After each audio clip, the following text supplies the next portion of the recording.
In the 31 years that RMS Queen Mary was in service, she had only spent 12 Christmas days out at sea.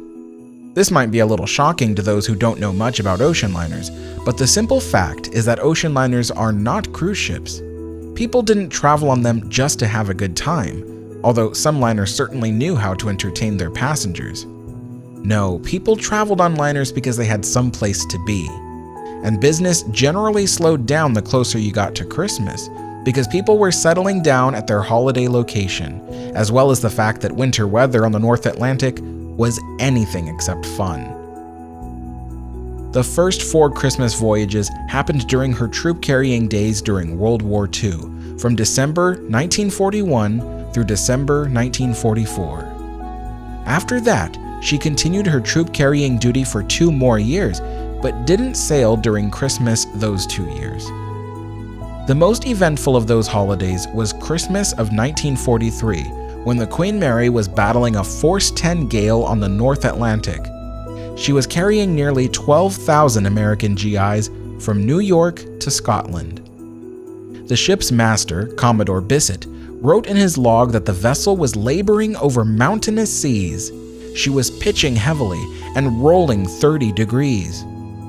The ship was passing through submarine-infested waters, and as a precaution, the Commodore kept her engines ahead full. Her hull was taking the battering waves, and her 4 mighty propellers chopped the ferocious seas with their immense power. The GIs and crew aboard the ship were too sick to eat the nearly 13,000 turkey and plum pudding Christmas dinners the kitchen staff had prepared. After the war, Queen Mary experienced only 8 Christmas voyages.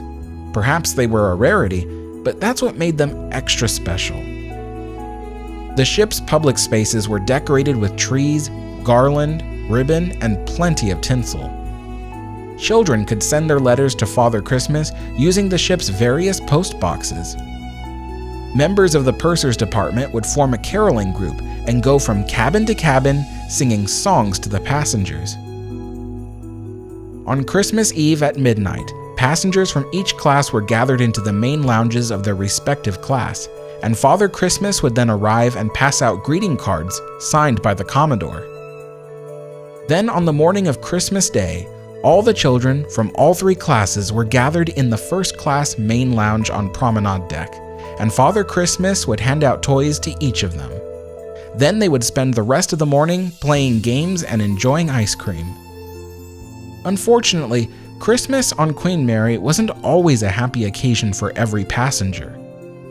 On Christmas Day in 1965, during one of Queen Mary's cruises to the Canary Islands, the ship ran into a rather nasty storm off the Bay of Biscay. A father and his son were walking along the forward promenade deck, admiring the frightening seas, when a rogue wave suddenly struck the Mary on her starboard side, lifting a 2-ton cowl vent and sending it crashing through the 3/4-inch plate glass armored windows of prom deck. The man and his boy had to be treated for more than 100 minor cuts, but were ultimately all right. Yes, the magnificent Queen Mary has seen a lot in her life, but I suppose her Christmas voyages are the least talked about. If you'd like to learn a little more about this particular subject, in the description below, I have linked an article written by Queen Mary's very own ambassador, Commodore Everette Hoard, who has done a great deal of research on all of this. If you enjoyed this video, be sure to like and subscribe for more content. Otherwise, Merry Christmas and Happy Holidays, everyone.